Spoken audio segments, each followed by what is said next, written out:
Rock isn't dead. It's in flux.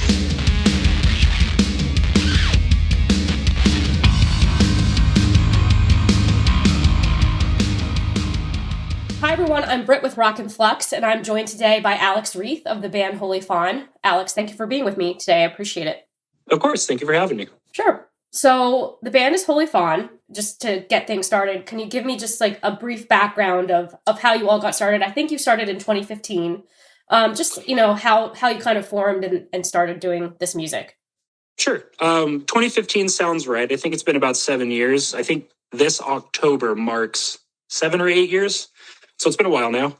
We met working at Guitar Center, as embarrassing as that is to admit. Ryan, the vocalist, worked there first, and then I started working there, and then Evan, and we all just became friends, like-minded people. We all had a very similar taste in music. Evan had already known Austin for a long time, like they went to college together and lived together at the time. Ryan and my band quit about the same time, so it just seemed natural that we would get together, and I don't know. The first time we did, it was just a really long improv, like post-rock jam session, but there was a spark there that we all recognized and couldn't ignore, so that was where it all started. Nice. It's funny, the way I actually originally, we're both from Phoenix. Well, I'm not from Phoenix, but we both live in Phoenix.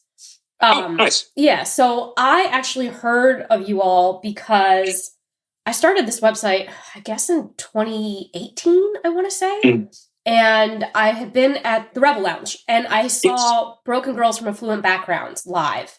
And I thought they were really good, so I started an interview with them, and they actually are the ones who told me that I needed to check out Holy Fawn. So that's actually how that's how I first heard of you all. And then either a few months or maybe a year later, I saw you all live at the same place, Rebel Lounge. So that was cool, and you guys are great.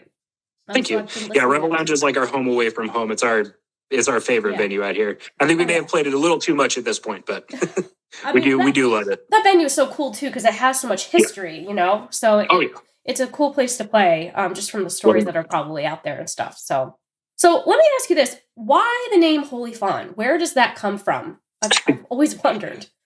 A lot of that stuff, like the album names, the song names, the band name, the imagery, the whole aesthetic, pretty much all comes from Ryan. He is very careful to not divulge too much for the sole purpose that he doesn't want too much of a peek behind the curtain, but he also doesn't want to influence people's interpretation of it. He just kind of wants it to be as mysterious as possible so people can draw their own conclusions. Okay. Where Holy Fawn came from, I honestly don't know. It just came from his brain one day. We were going through a few different names, and that was the one that he brought to us that we all said, yeah, that's it. I don't know. It all in our brains conjured a similar image that we felt matched the music pretty well. So it was an easy decision once it popped up. I was just curious because it's very unique. I mean, I've never heard anything like it. So you released your first album, Realms, and that was in around 2015. And I found your music so interesting because you all mix very, I would almost say like ethereal sounding guitars and other instrumentation, but then you mix that with like the heavier, with the screaming and all those components. But you do it in a way that it mixes very easily together. Did you always have that as really the sound that you were looking for, or did you kind of like mold into it over time? We grew into it by playing together as a band. Realms was a bunch of B-sides, essentially, from Ryan's first band, Owl and Penny, that he thought were too heavy for that project, because that project was very acoustic and like folky. He called it ghost folk, which was a very appropriate like genre for it. But all the songs from Realms were originally for that, but they didn't fit the vibe properly.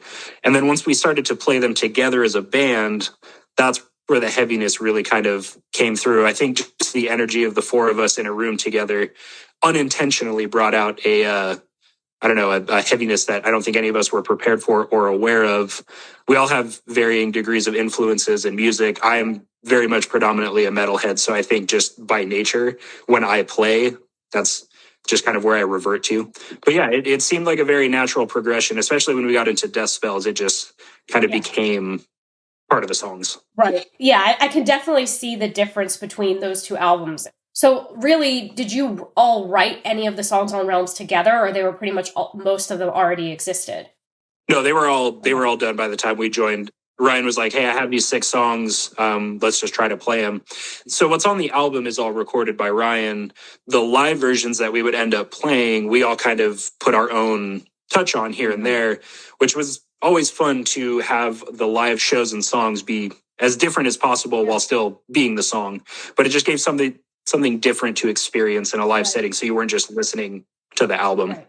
And so then you followed that up with Decibels.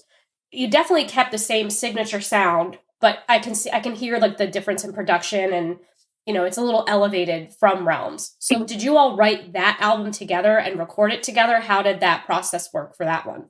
Yeah, so like I said, Realms was written and recorded by Ryan. Death Spells was, while we were a little bit more established as like a cohesive unit, he still wrote, I would say, like 90% of everything on there. And then we would come in and do some like post-production stuff or just little changes here and there that we thought would benefit the songs. But it's still predominantly him.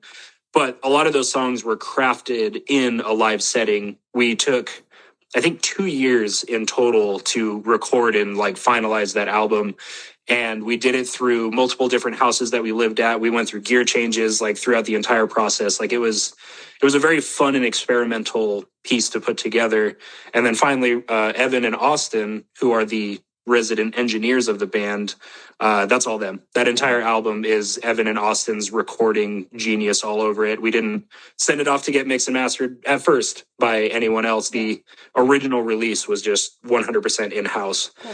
Took forever, but I think that time that we put into it really kind of shines through in the personality of it. Yeah, I think it's a great album. And I mean, talking about gear, I would think you all have to be just listening to your music. I mean, what kind of, like, do you use a lot of guitar pedals and effects and things like that? I would think that you do, just by the different noises and sounds that get created. How is that created? Is it by pedals mostly? Oh, yeah, 100%. Decibel specifically was very, I think we are still into pedals, but we've all come to a place where I think we found the pedals that fit us best. Mm-hmm. But at the time, we were still in a very experimental phase with guitar pedals, and pedal boards have changed a lot between then and now. And I know Evan and Ryan specifically are like huge pedal nerds. Ryan's board alone is like a spaceship all by itself. What's your on-stage presence look like? I'm sure there's like a whole setup. Yeah, Ryan definitely has to be careful of the room he takes on stage, because his pedal board takes up almost more room than his amps do. It's massive. So with any kind of like post-rock or shoegaze adjacent band, it's all pedal work. A lot of that has a lot to do with how that sound is achieved. I figured, yeah. I never want to assume, because I'm not a gear person at all, but I figured that's mostly how you would achieve that. Mm-hmm. And your songs have such interesting sounds to them because of using those. Like, mm-hmm. for example, the song Arrows. The guitar sounds so interesting on that song because, especially in the introduction, because of the effects that you put on them. And I think it sounds really cool.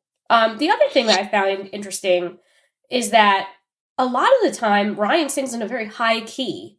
Not mm-hmm. always, but a lot. And it is interesting to have that juxtaposed against some of the heavier moments in your music. And your music is very, very guitar heavy, whether it's, being played lightly or like the heavy metal type of guitar. Is that just how he kind of typically sings? Is that the register that he prefers to keep? Or is it intentionally supposed to have that that conflict between the vocals and the music? No, that's 100% his just personality as a singer. Mm-hmm. I know influences and stuff have come and gone over the years, but I know a big one on him is Sigur Rós, and Jonsi from Sigur Rós sings in that falsetto key. Yeah. So I think as a young influenced musician in his early days, listening to a lot of that, I think that just kind of became what he wanted to do with his vocals. And it's very much become his personality as a vocalist to sing in that kind of like falsetto key. And it just so happens that the juxtaposition that you pointed out exists. Yeah. I don't think any of that is ever intentional in what we do, but it's just a fun little happening that came together with the music, that it's very like the dichotomy of everything is all over the place. I mean, that's not easy to sing in falsetto. So it's not. I can't do it. Quite a skill, and like not have it sound ridiculous. You know what I mean? So, So another song off that album that I really like is Yawning. And I find that song really interesting because it changes so much from when you first start hearing it. And then at like the 2-minute mark, it's like, whoa, this is a completely different song. But I love the groove that it gets and like that, how when it speeds up, I think that's a really cool sound. How did you come up with doing that? Yawning is a personal favorite of ours because it was 100% a B-side that Ryan, it was a throwaway song essentially that he wrote and was like, hey, I wrote a punk rock song. This is fun. But then Evan and Austin and I, we think it should be on the album.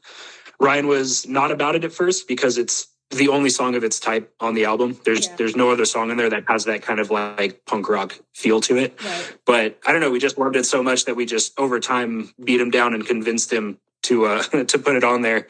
And it's become a favorite of everyone's. It's become like an underdog hit for a lot of people. We get that song requested at shows all the time. So yeah, I don't know. It was never supposed to make it to the album, but we fought for it and kept it alive.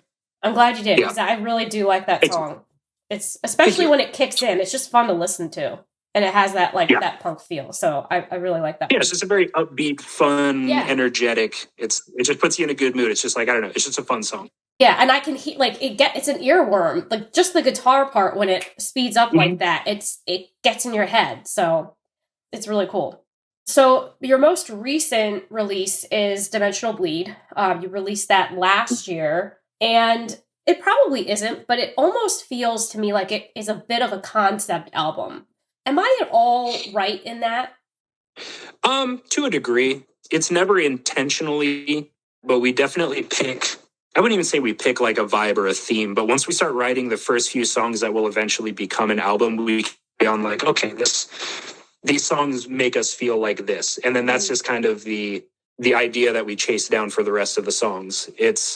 I don't think lyrically there's necessarily like a overarching concept to it. It deals a lot with death and the acceptance of death and mortality and, just the usual kind of heavy themes that art and music likes to punctuate. Guilt was a theme too. Like you maybe lose someone and you feel guilty about past things that maybe you couldn't rectify. Yeah. Like that seemed like a theme in some of that. Not a theme, but it comes up a few times in a few of the lyrics. Yeah, absolutely. And again, it's never fully intentional that we do that. It just, once we start putting everything together, we notice like a commonality between it.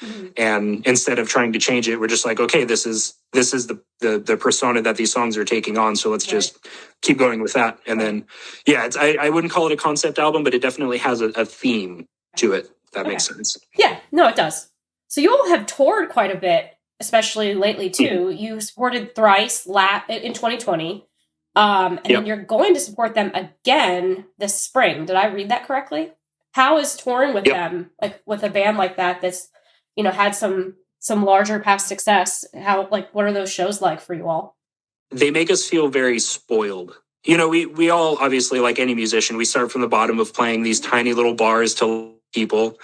And then somehow, even after all this time, it still feels like we skipped a few steps. And all of a sudden, we're in a 2,500 cap room that's sold out, playing in front of all those people on a gigantic stage that we all used to watch our idols play on. I don't know that feeling ever goes away. And I don't know that I want it to, because it's fun and it's exciting. Yeah. But it's a treat. Like everything about those tours is so easy by comparison to any other tour. It's very cushy. The venues are nice. The staff is nice. Thrice themselves they've literally just become like our big brothers somehow. They keep picking us to do these anniversary shows, and I hope that they continue to do that for every album that they celebrate an anniversary for. But I don't know. It's literally a dream come true. It's like, it's a pinnacle of our success right now to be able to do that with them. It's great. How did you get that set up? Did they find you on social media, or how did that kind of come together? Riley, their drummer, found Death Spells when it came out, and he's an avid listener of music in general, but he definitely favors up and coming artists. Like he has his finger on the pulse of new music constantly. If you follow his Instagram, he always posts on his stories that he'll go on his morning run and he'll pair it with an album he listened to, some kind of new release or something that he discovered recently that he's never listened to. And we happen to be one of those that he just fell in love with. and he knows Fred, who is the owner of our label.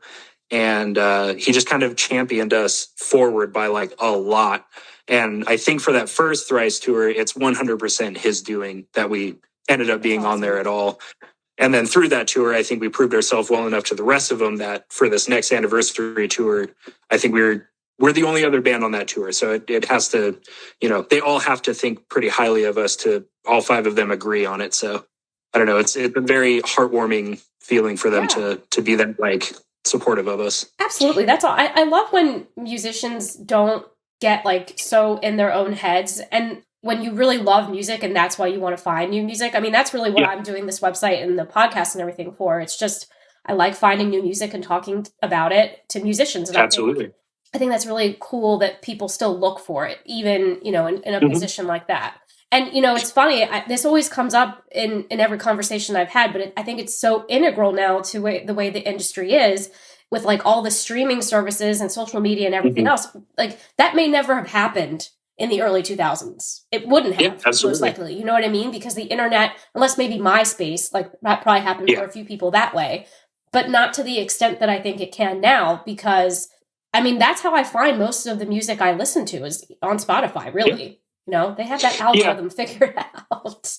They do. And I obviously, I have my qualms with the streaming age and things like that and oversaturation of the market. But at the same time, it's like the artistic integrity in me is just like, share it with everyone. Like everyone should deserve a chance to have their music out there. You should be able to just put it out to the world. And I don't know, people like Riley are a rare breed that, especially in his position, he doesn't have to do that. You know what I mean? Like he's a very well-established musician in a couple different bands, has a few different endeavors that he takes part in, married with kids. Like he doesn't have to spend the time to find these new artists and show them to his, thousands of followers. But he does, because he loves music and he loves what he does. And he's just in general, the kindest human being I think I've ever met in my entire life. So that's key. It is if you love something like that, of course you're going to want to do that. But, I'm sure there are some other musicians who have found great success that still wouldn't do that, even though they love music. They don't, I guess, in some ways, like from his perspective, he's helping those bands by doing some of that, and I think some people just don't care to do that, Yeah, not a lot of people take the time, but it's really refreshing when somebody like him does it. It makes you feel less jaded and angry about the industry, and you're like, oh, there are still good people who care about music that exist in this industry. So it's great. Absolutely. So, and you were just in Europe now it's March now, but in February you did some dates in Europe. How did those go? It was a lot. It was quite a shock to tour over there, because it seems like it would be relatively similar, but there is a lot of differences and there's a lot of things that we didn't really know going into it. So it was kind of, I don't know, it was a mixed experience. The shows were great. The people we met were great. Rollo Tomasi and Harriet were incredible, and we loved spending every night with them. It was definitely a difficult learning experience, but we're grateful just in general for the opportunity to do it. Like we got to fly halfway across the world to go play in a bunch of these places we never dreamed we'd ever step foot in. So it was incredible for the experience alone. Like we had a blast with it. It was great. Nice. From any of your tours, because you guys have played, quite a bit. Any like funny or fun stories that you would maybe want to share from it could be a local show. It could be really any tour or show that you can think of. The first and most recent thing that comes to mind, that's not necessarily funny, but it was something that's never happened to us before during a show that I got really excited about. We were playing on this Europe tour. We were playing in Denmark, and our friend, who we'd only ever talked to over Instagram and stuff, his name is Kim, who also happens to be the vocalist for a metal band called Mull.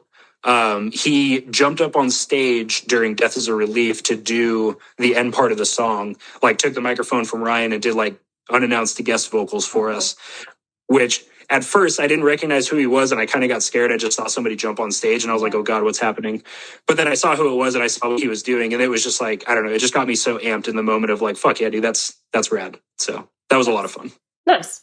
I mean, it is fun. And I'm sure, especially when you're in a different country, it's nice to see familiar people. Absolutely. I can't even imagine, I've talked to, some other artists about the same thing. Like, at least if you're touring in your own country, everybody speaks the same language. You have like that. It's a little bit of a comfort. But if you're somewhere that you don't speak the language and you don't know the culture, it's, very different, I would imagine. Yeah, it can be overwhelming. Thankfully, like, with the exception of like the service stations along the highway and like places at the border, all of the venues and everywhere like in the cities, they all speak English. Yeah. I was very worried about that going in, that I was going to have trouble with like the language barrier, but it was fine. And it was surprising how many Americans we met over there. And it was even more surprising how many people from Arizona we met over there. Really? Yeah, there was a dude from Phoenix that we've met before a long time ago at a show, who was in Austria, I think it was. And it's as big as this world is, it's still incredibly small. Yeah, it is. It's strange how that happens. And, this is another interesting question. I mean, I don't think that Phoenix is necessarily known for producing successful bands and artists. Like Jimmy Eat World, I think, is originally from here, and they're pretty big. But how do you feel like when you were starting out, you were kind of treated here? And I mean, we have some great venues, but some other bands that are local have told me it can be hard to get in those. So, I mean, what do you feel about like being from here versus maybe LA or other places? So I've been playing live music in Arizona since I was like 16 or 17. The first band that I played in was more of a metal band, pretty much your average like genty kind of progressive metal band. And it took us a lot longer to work up to any kind of like success in that band than it did Holy Fawn. But the one thing we had going for us with Holy Fawn was that Ryan was already a very well-established local musician. He knew Steve, Psycho Steve. He knew all the dudes at Stateside. He knew everyone that owned these venues like Crescent Ballroom. Like, he had connections everywhere. So I don't know. I don't want to say we cheated, because Ryan definitely put in a lot of work to get to that point before Holy Fawn started. But Holy Fawn definitely had a leg up on all that because Ryan had already made those connections and kind of established it. And because of that, the early days of Holy Fawn were just a breeze. It was, the venues were always nice. We always got to play like wherever venue we wanted to play at. The staff were always good. The fans and people at the shows were always super nice. We got to play with a lot of really good bands. So I don't know. We were very fortunate in the early days to kind of skip a lot of the really hard grind that some new bands have to go through. Yeah, because I've heard, Crescent Ballroom is a great venue, but I've heard it's hard to get in there, and the same thing with Rebel Lounge. Like, it's tough to get dates in those places, but they're great to play if you can. Absolutely. What other stuff do you listen to? So, I mean, I imagine like you want to listen to other influences and things like that. Mm-hmm. You said you're into metal. Do you listen to other music other than metal, or is like that really your main focus? And like, what bands have you been listening to? Metal is just what I've been listening to. Like, it's what my parents listen to. It's what my siblings listen to. It's just what I grew up with. Yeah. So at heart, I'm 100% a metalhead, but metal gets boring after a while. Yeah. It's a very big market with a lot of bands that sound very similar. And I don't know, as you get older, you get bored and you want to broaden your horizons a little bit. Holy Fawn has definitely done that for me. On tour, our touring playlist will go from like Tyler, the Creator, to Band of Horses, to Manchester Orchestra, to like Emperor, and like the hardest of black metal. It's literally covers all bases.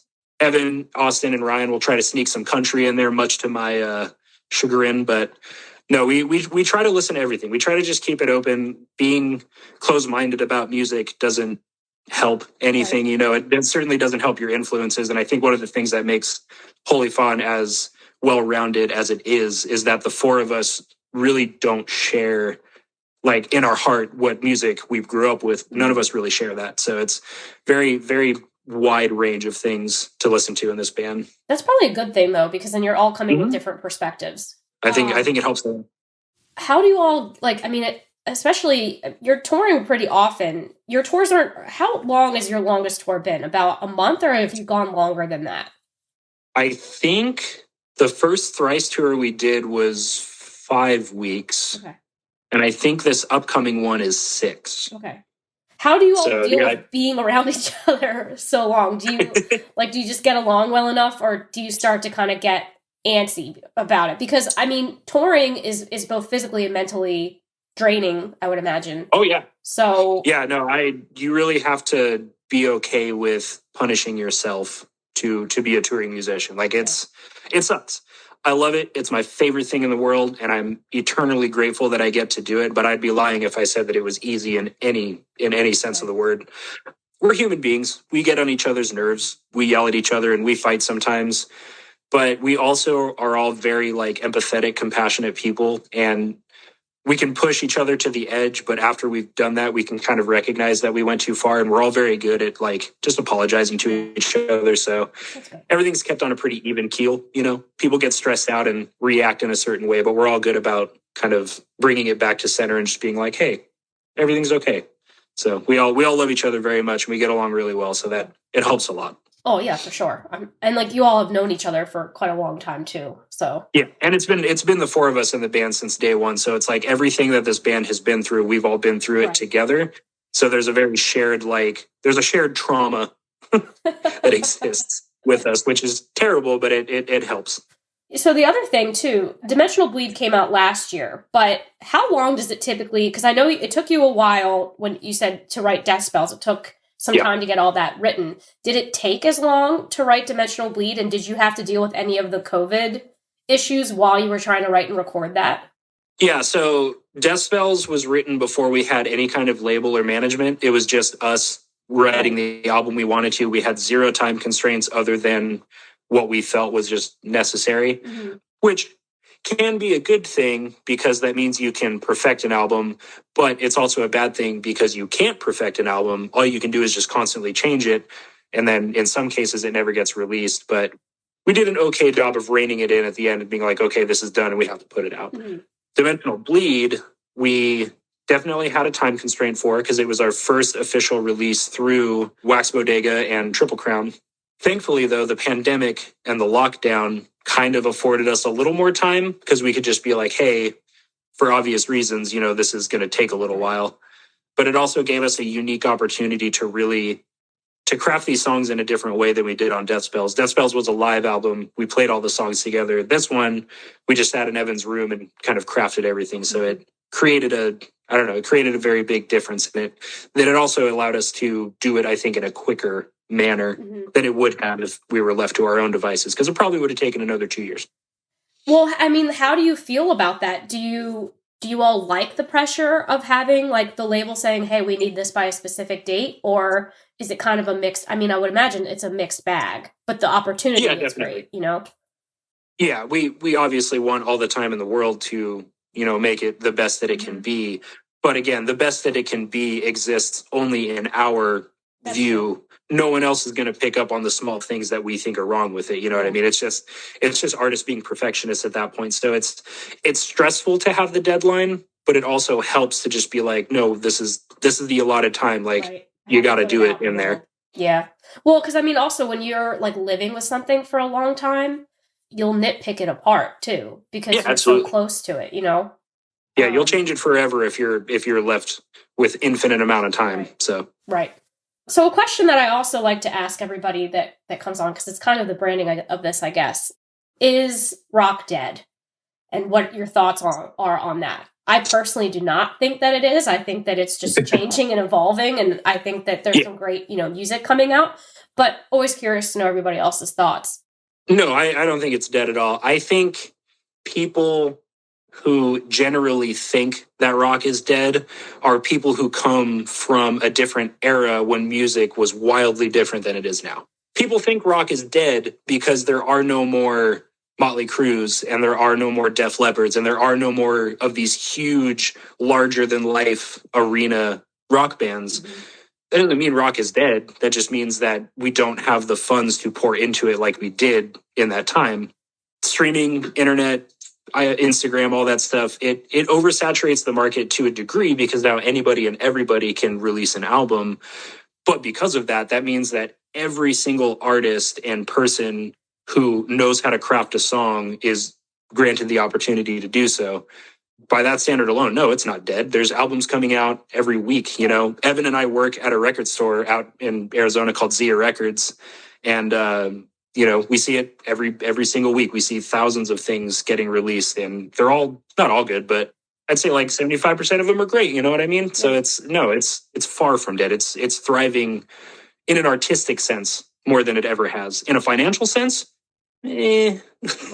But I think that's, I mean, unless like you're, one of the really popular social media type artists today, it's hard to make a living, I think, making music now, because I mean, you just said you all have other jobs. So like you're not, and you all have had some pretty good success. I mean, you're opening for Thrice, like you're doing a lot of different stuff, but you're still not only doing music. So it's really difficult to make a certain type of living that way anymore.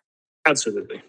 Yeah, we have to reach so far beyond like just being a band to supplement any kind of extra income to pay for things. Like we have our Discord and we have a Patreon, which we have to do all kinds of extra stuff for. And I say we have to as if it's like some chore. We love it and it's a lot of fun. Yeah. But in order to pay for our practice space, in order to pay for our van, in order to pay for our trailer payments, in order to have a cushion in our bank account when we go on tour to afford hotels, gas, food, whatever it is, we can't just play music. Like that alone does not support this lifestyle in any way, shape, or form. And we do good. Like we make a decent amount of money from guarantees and merch when we're out, and like it's nothing to sneeze at, but it's still not enough to maintain this lifestyle by itself at all. But that's the other element too, is like everything you do costs money. So that's you know what I mean? So it's like, everybody has things at their disposal that they could make an album,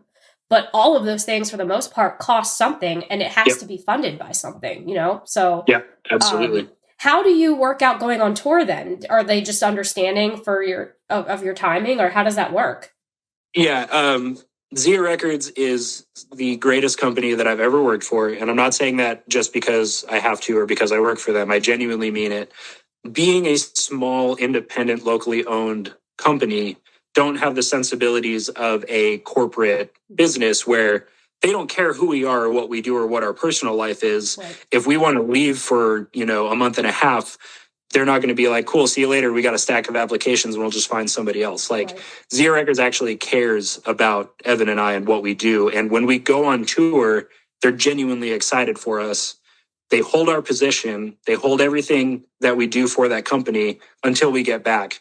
And they let us come back in our own time. They let us rest up after a tour. And when we're ready to come back, it's just business as usual. Yeah, they absolutely love and support us in such an important way that, like, I don't know, it would be hard to do this if he and I did not work for them. If it was any other job, they would fire us in a heartbeat. So I think a lot of artists are like that. Like I was talking to Twin Tribes earlier this week. I don't know if you've listened to them at all, but they only recently were able to both kind of focus only on that, and before they were able to work it out in their schedules for like a few weeks here, a few weeks there. But like I think a lot of musicians, and I don't think people necessarily realize that, because like you see all the content on social media and all that, but there is a lot of work behind the scenes that goes into everything that you all have to do and put together. Oh, absolutely. Yeah. Pretty much any and all free time that we have is spent between working our 9-to-5, 40-hour-a-week jobs, and then any free time outside of that is spent finding ways to legitimize this as a business and a source of income that can become, more than just that we can leave our 9-to-5 jobs and focus solely on this. And, we're making steps to do that. Every year that this band continues, we take bigger and bigger steps to making that a reality, but it's a very slow process. And, everything takes time, so especially if it's worth doing, it takes time to build to it. But I think you guys are doing great, and I love your music. Thank you. So, yeah. Thank you so much. So, final closing thoughts. Any more news that you want listeners to know about Holy Fawn? Any other news that's coming up? Any new music that's going to be coming out soon? Well, the Thrice tour is the big one. That's the next big thing that we have going on. I think that's mid-May to about late June. We will be hitting the full U.S. with, I think, 3 or 4 Canada dates. So that's already been announced. Tickets are available, I think, through Thrice's website. They might be through ours too, but I know a lot of those shows have already sold out too. So if anyone is interested in going, got to decide now. we're always working on something, whether it's new music or music videos or stuff for the Discord. Okay. Yeah, we always have stuff in the works. I actually play in another band that I want to shout out while I am here. It's called Kardashev, another local metal band. We are on Metal Blade Records. We released a record last year that's doing really well. We got more fun stuff coming out in the future. But yeah, always working, always releasing stuff. Just keep eyes on them social medias, and you'll stay tuned to everything. And it's at Holy Fawn, right? Yep, just Holy Fawn. And at Kardashev. Kardashev Band, I think. Well, thank you again. It's been a really nice time getting to know you a little bit and talking to you. Yes, absolutely. And to our listeners, check out Holy Fawn. Yes, thank you. Thank you.